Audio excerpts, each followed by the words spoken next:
Hello everyone, you all are watching ISP simplified. और आज हमारा 8 अप्रैल एक करंट अफेयर को देखेंगे। जो करंट अफेयर का हमारा सोर्स होता है वो होता है PIB, press information bureau of India. PIB जो कि गवर्नमेंट के डिफरेंट मिनिस्ट्री की इंफॉर्मेशन आपको देती है। साथ में ही कोई भी जो फेक न्यूज़ होते हैं ना, उसको क्रॉस चेक भी करती है। उसके बारे में डिफरेंट पोर्टल्स, डिफरेंट वेबसाइट्स को इन्फॉर्म भी करती है। उसके बाद मैं यूज़ करता हूँ the Hindu and Indian Express as well as different coaching websites, जहाँ से मुझे कुछ स्टैटिक फैक्ट्स मिल जाते हैं। ठीक है, let's start with 8 April current affair without any delay. तो हमारा आज का फर्स्ट करंट अफेयर है, India elected as a member of UN statistical commission for 4 year term. तो इंडिया को 4 साल के लिए 4 ईयर टर्म के लिए चुना गया है यूएन स्टैटिकल कमीशन के मेंबर के तौर पे। क्लियर है? इंडिया को इलेक्टेड किया गया है यूनाइटेड नेशन स्टैटिकल कमीशन 4 साल के लिए।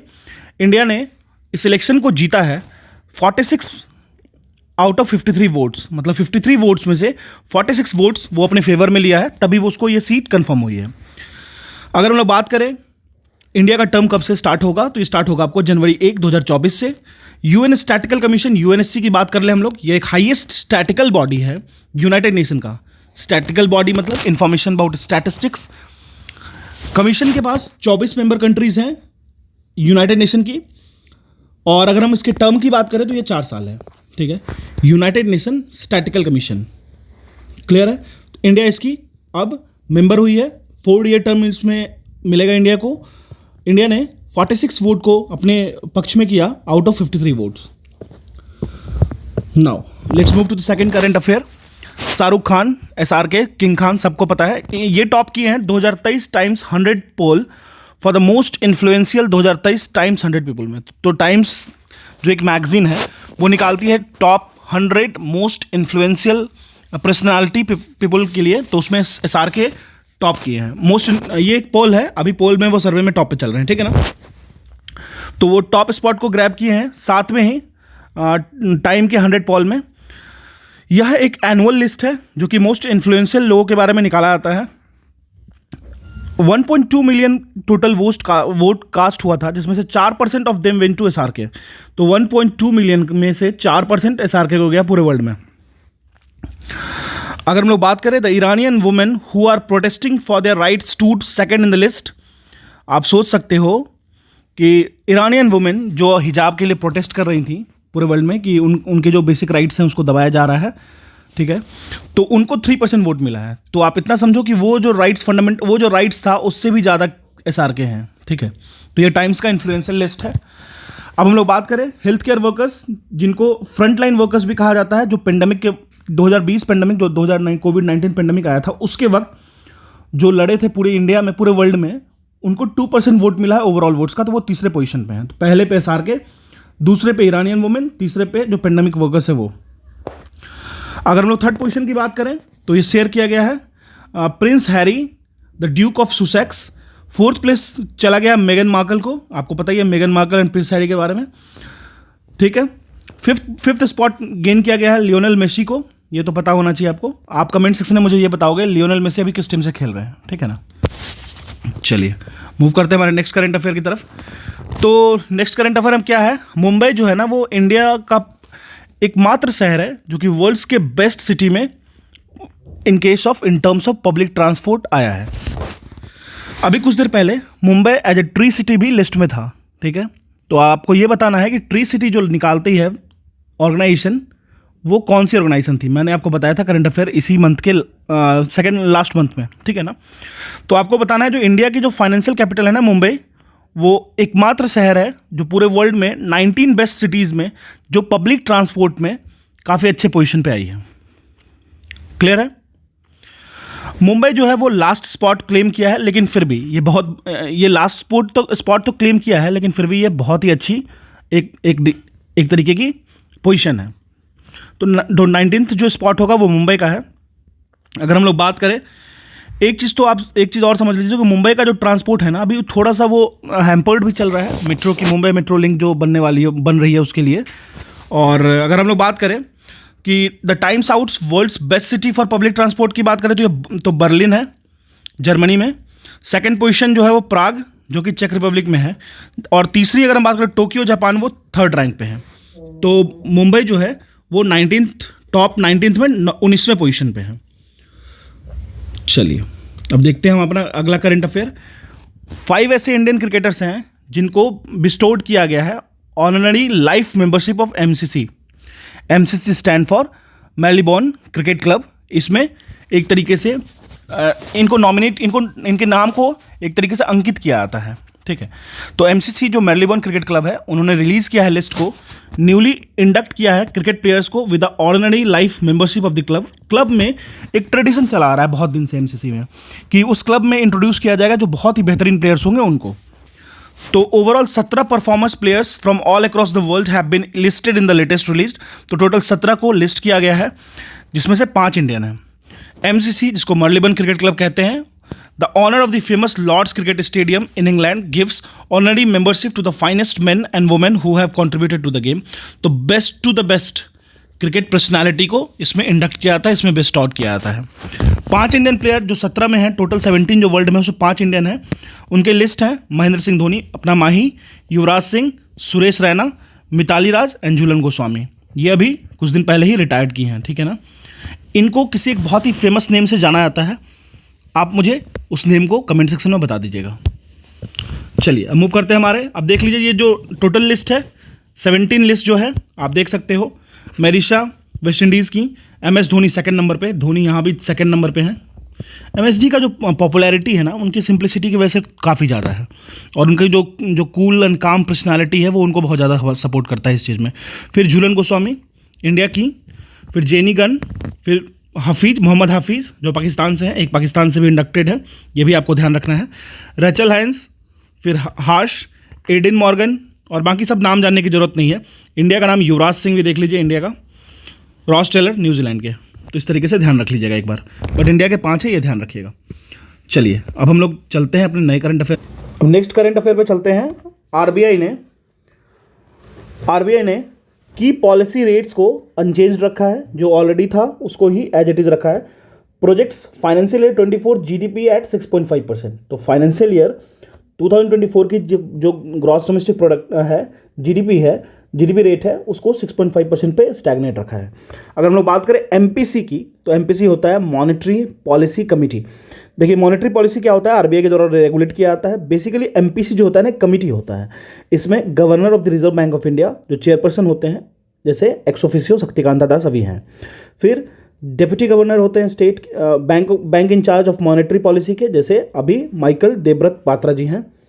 इसी तरीके से 6 मेंबर होते हैं टोटल। करेंटली 6 मेंबर हैं मॉनेटरी पॉलिसी कमेटी के।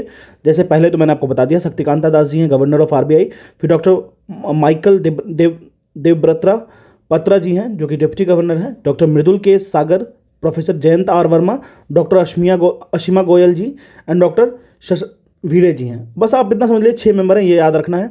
गवर्नर और डिप्टी गवर्नर दोनों होते हैं। ये हुआ आपको रिजर्व, बेसिकली इसका जो काम होता है रिजर्व बैंक में मॉनेटरी पॉलिसी को रेगुलेट करना और कमिट करना होता है, ठीक है।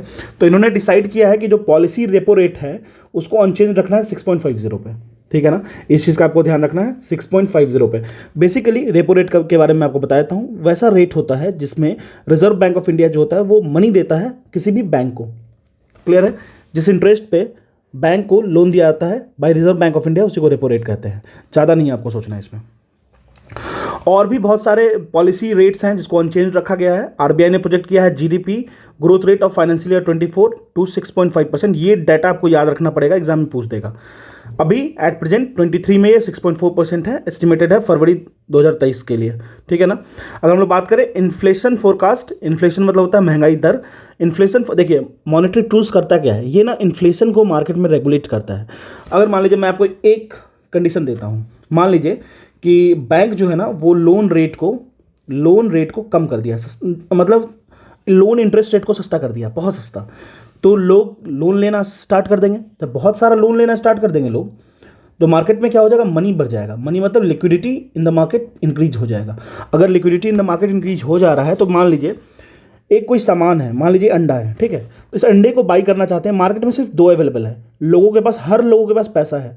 कोई अगर 5 रुपये ऑफर करता है तो कोई 10 ऑफर कर देगा, कोई 15 ऑफर कर देगा, कोई 20 ऑफर कर देगा। तो इससे क्या होगा, महंगाई बढ़ेगी ना। तो यही तो इन्फ्लेशन है, इन्फ्लेशन बढ़ रहा है।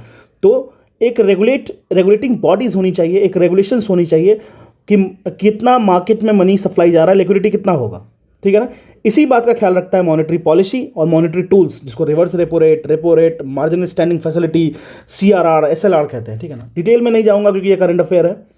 चलिए, तो इन्फ्लेशन फॉरकास्ट जो था हमारा फाइनेंशियल ईयर 2024 के लिए ये लोअर कर दिया गया 5.2 से 5.3 से 5.2% एस्टिमेटेड है फाइनेंशियल ईयर 24 के लिए। अगर हम लोग बात करें तो RBI ने ऑल्सो डिसाइड किया है कि डेवलप करेगा एक सेंट्रलाइज पोर्टल जो कि एक्सेस करेगा details of unclaim deposited by depositors और their beneficiaries across various banks. अब हम लोग इस रेट्स को देख लेते हैं, हम इसको थोड़ा ध्यान रख लीजिएगा। पॉलिसी रेपो रेट की बात करें तो 6.5% पे इसको कांस्टेंट रखा गया है। स्टैंडिंग डिपॉजिट फैसिलिटी रेट 6.25% पे रखा गया है। Marginal standing facility rate MSFR के बारे में बात करें तो 6.75% पे इसको स्टैक रखा गया है। बैंक रेट की बात करें 6.75%, फिक्स्ड रिवर्स रेपो रेट की बात करें 3.35%, CRR 4.50%, SLR 18%, ठीक है ना। स्टैंडिंग लिक्विडिटी रेशियो, आप मेरे को कमेंट सेक्शन में बताइएगा SLR जो होता है उसको रेगुलेट कौन करता है। चलिए RBI करता है, ये तो आपको पता ही होगा, लेकिन SLR स्टैंड्स फॉर व्हाट। और अभी हम लोग बात करें तो SLR को अगर हम कम करते हैं तो मार्केट में इन्फ्लेशन का फर्क क्या होगा, ये आप मुझे कमेंट सेक्शन में बताइएगा। थोड़ा सा इंटरेक्टिव रखिए, आप भी सीखिएगा, हम भी सीखेंगे। वैसे इन चीज़ों के बारे में बेसिक नॉलेज होना चाहिए। चलिए, अब हम लोग अपने नए करंट अफेयर में चलते हैं। यूनियन कैबिनेट ने अप्रूव किया है इंडिया के स्पेस पॉलिसी 2023 को। इंडिया के स्पेस पॉलिसी 2023 को देखिए, बेसिक क्या है ना, ISRO, Indian Space Research Organisation, I have cleared this exam so I can talk about this. And Indian Space Research Organisation जो है ना, उसके पहले सबसे पहले आपको बताना है कि एट प्रेजेंट चेयरमैन है कौन, ठीक है। इससे पहले आप बता सकते हो कि अभी जो एक मिशन थी इसरो की जो फेल कर गई थी, बट उसको फिर से रेजुविनेट किया जा रहा है, वो कौन सी है? आदित्य L1 जो है वो किसके लिए मिशन बनाया गया है इसरो के द्वारा, ठीक है ना। तो यूनियन कैबिनेट ने अप्रूव किया है इंडियन स्पेस पॉलिसी 2023 को। इसमें बेसिक है induction of private sector in ISRO, ठीक है। अब इसके बारे में थोड़ा और समझ लेते हैं। देखिए, जैसे SpaceX है ना, SpaceX जो इलोन मस्क की कंपनी है, वो काफ़ी अच्छा काम कर रही है। इवन कितनी बार तो नासा से भी ऊपर निकल गई है। बट SpaceX के जो CEO है ना इलॉन मस्क, उन्होंने वो ऐसे लिखे थे, एक बार ट्वीट पे मैं देखा था, इसरो और एक हार्ट बना दिए थे, ठीक है। तो आप समझो हमारे कंट्री में, मानता हूँ कि अभी हमारी डेवलपिंग कंट्री है, बहुत सारी चीज़ें बची हुई हैं, बहुत चीज़ें रिसर्च में हैं, बहुत चीज़ें फंड की वजह से एलोकेटेड नहीं हो पा रही हैं, लेकिन इसरो जो है वो ट्रिमेंडस वर्क कर रहा है, बहुत ही अच्छा। DRDO, डिफेंस रिसर्च ऑर्गेनाइजेशन, बहुत ही अच्छा काम करता है, ठीक है। तो कैबिनेट कमेटी जो है ऑन सिक्योरिटी, जो चेयर किया आता है प्राइम मिनिस्टर मोदी जी के द्वारा, नरेंद्र मोदी जी के द्वारा, उन्होंने अप्रूव किया है इंडियन स्पेस पॉलिसी 2023। यह पॉलिसी बेसिकली इंस्टीट्यूशनलाइज करेगा private sector participation in space sector. मतलब अभी कुछ दिन पहले आपने देखा था ना, एक कंपनी के नाम बताइए जो इंडिया की पहली प्राइवेट सेक्टर कंपनी है जो स्पेस में काम करेगी। शायद स्टार्ट भी कर दी उन्होंने, अपनी पहली चीज़ लॉन्च भी की थी इसरो के एम्बिट में। तो आप बताइएगा उसका नाम। तो बेसिकली इस पॉलिसी से इंस्टीट्यूशनलाइज किया गया है प्राइवेट सेक्टर को के पार्टिसिपेशन को बढ़ाने के लिए स्पेस सेक्टर में, एंड चैनलाइज किया जाएगा focus of ISRO on research and development in advance space. Advance space के केस में जो इसरो की जो रिसर्च होगी वो बढ़ेगी। देखिए, privatisation is something which is the need of an hour, मुझे लगता है ऐसा। प्राइवेट सेक्टर अगर पार्टिसिपेट करता है तो किसी भी एक कंपनी का मोनोपॉलिज्म खत्म होता है। मोनोपॉलिज्म कहने का ये मतलब हुआ कि अगर मान लीजिए एक कंपनी है जो किसी एक खास प्रोडक्ट को प्रोड्यूस करती है, अगर उसके सामने 2-4 कंपनी नहीं है, तो याद कीजिए आप, 1 GB डाटा अगर हम लोग यूज़ करते थे एयरटेल की तो 300 रुपीज़ में आती थी, याद है। अभी आप 1.5 GB पर डे यूज़ करते हो, वो भी बिल्कुल फ्री, ठीक है। तो मोनोपोलिस्टिक बिहेवियर को तोड़ना जरूरी है। तो बेसिकली जो प्राइवेट सेक्टर में पार्टिसिपेशन बढ़ाना है स्पेस सेक्टर में, चैनलाइज करना है, फोकस इसरो के रिसर्च एंड डेवलपमेंट पे, एडवांस स्पेस में फोकस करना है।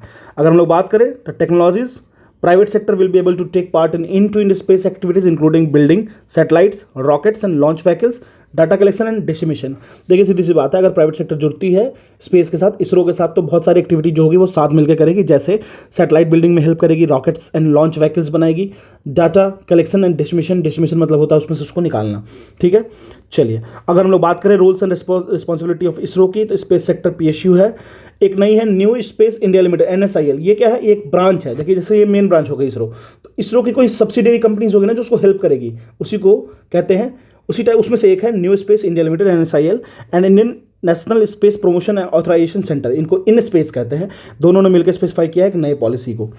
अब इस पॉलिसी के तहत ISRO will not do any operational and production work for the space sector. तो अब इसरो जो है नहीं करेगा ऑपरेशनल एंड प्रोडक्शन वर्क, तो एक तरीके से समझो ना कि आप काम को बांट लिया जा रहा है यहाँ पे, ठीक है। अब वो फोकस करेगा बहुत बेसिकली डेवलपिंग न्यू टेक्नोलॉजी पे, new system of research and development पे। अगर हम लोग बात करें strategic activity related to the space sector will be carried out by NSIL, जितनी भी स्ट्रेटेजिक एक्टिविटी होगा उसको NSIL कंडक्ट कराएगा, न्यू स्पेस इंडिया लिमिटेड के द्वारा कंडक्ट किया जाएगा। इन स्पेस जो है वो इंटरफेस की तरह काम करेगा ISRO and non governmental entity के बीच में। जैसे मान लीजिए इसरो है, एक प्राइवेट एंटिटी है, दोनों को एक साथ काम करना है, तो बीच में आ जाएगा इन स्पेस बोलेगा आओ भाई मैं तुम दोनों के बीच में मीटिंग कराता हूँ, ठीक है। तो ये था इसरो के बारे में जो बेसिक डिटेल हो सकता है जान लीजिए। अब चलते हैं हम लोग आज के सबसे बेकार करंट अफेयर पे, ठीक है। चाइना को मस्त रहता है हमेशा चुल। देखिए चाइना ने जब देखा कि थोड़ा सा हमेशा कुछ ना कुछ उसको इशू क्रिएट करना है। बेसिक देखिए चाइना का बेसिक आइडिया क्या है ना, अगर उनके कंट्री में कोई इशू होने लगे उनके गवर्नमेंट से, तो आसपास में नेशनलिज्म की भावना को जगाओ। जैसे ये क्या किया, अरुणाचल प्रदेश की 11 प्लेस को चाइना ने खुद का नाम दिया है, ठीक है। तो ये तीसरी बार है जो चाइना यूनिलैटरली रिनेम कर रहा है अरुणाचल प्रदेश के बहुत सारे एरिया को। अप्रैल 2017 में अटेम्प्ट किया था, फिर दिसंबर 2021 में अटेम्प्ट किया था और अब फिर से अटेम्प्ट कर रहा है, ठीक है। यूनिलैटरली कहने का ये मतलब होता है कि सिर्फ वही खींच रहा है, भाई हम तो छोड़ रखे हैं, तुम्हें जो करना है करो, आखिर कुछ कर तो पाओगे नहीं, ठीक है। तो चाइना ने रिनेम किया है 11 प्लेसेस को अरुणाचल प्रदेश में। एक क्वेश्चन यहाँ से उठता है, अरुणाचल प्रदेश हमारे कंट्री में, हमारे कंट्री की सबसे ईस्ट मोस्ट पार्ट एक विलेज का नाम है, वहाँ पे आप मुझे उस विलेज का नाम बता देना, ठीक है। तो अरुणाचल प्रदेश, और इसको लैंड ऑफ राइजिंग सन भी कहते हैं। जैसे जापान पूरे वर्ल्ड का लैंड ऑफ राइजिंग सन है, अरुणाचल प्रदेश अरुण मीन्स ही होता है सन, ठीक है। अब देखिए तो चाइना ने रिनेम किया 11 प्लेस को अरुणाचल प्रदेश में, जिसको कहा है वो जगनान, ठीक है, सदर्न पार्ट ऑफ तिब्बत, ठीक है। इन अ मूव दैट, जो कि फर्दर बता रहा है, अरुणाचल को क्लेम करता है कि वो सदर्न पार्ट ऑफ तिब्बत का है, ठीक है, क्योंकि वहाँ के लोग वैसे दिखते हैं उसके अकॉर्डिंग। अब ये जो चेंज नेम है ना, ये बेसिक करेगा क्या, तो ये जो हमारा मिसट्रस्ट है उसको और डीप करेगा दिल्ली और बीजिंग के बीच में, ठीक है। इंटरनेशनल रिलेशन में जब भी हम किसी दो कंट्री की बात करते हैं ना, तो उसकी कैपिटल सिटी को पॉइंट आउट करते हैं, ठीक है। तो अगर हम लोग बात करें तो ये बायलैटरल चीज़ था वो जो डिकेड से चला आ रहा था, वो फिर से स्टार्ट होगा, मिसट्रस्ट फिर से जनरेट होगा। और हम लोग बात करें जो चेंज नेम हुआ है वो माउंटेन पिक्स के नाम को चेंज किया है, रिवर्स के नेम को, रेजिडेंशियल एरियाज़ के नेम को, ठीक है। तो ये था हमारा आज का करंट अफेयर। अगर आपको इसकी PDF चाहिए, you can join my Telegram channel IAS PCS simplified, आपको कमेंट सेक्शन में मिल जाएगा इसका। अगर आपकी कोई क्वेरी है या फिर आप कुछ मॉडिफिकेशन चाहते हो करंट अफेयर में, तो आप टेलीग्राम भी या फिर इंस्टा पे आप मेरे को मैसेज कर सकते हो, इंस्टा पे जुड़ सकते हो सेम नेम से IAS सिंप्लीफाइड पे, ठीक है। Thank you.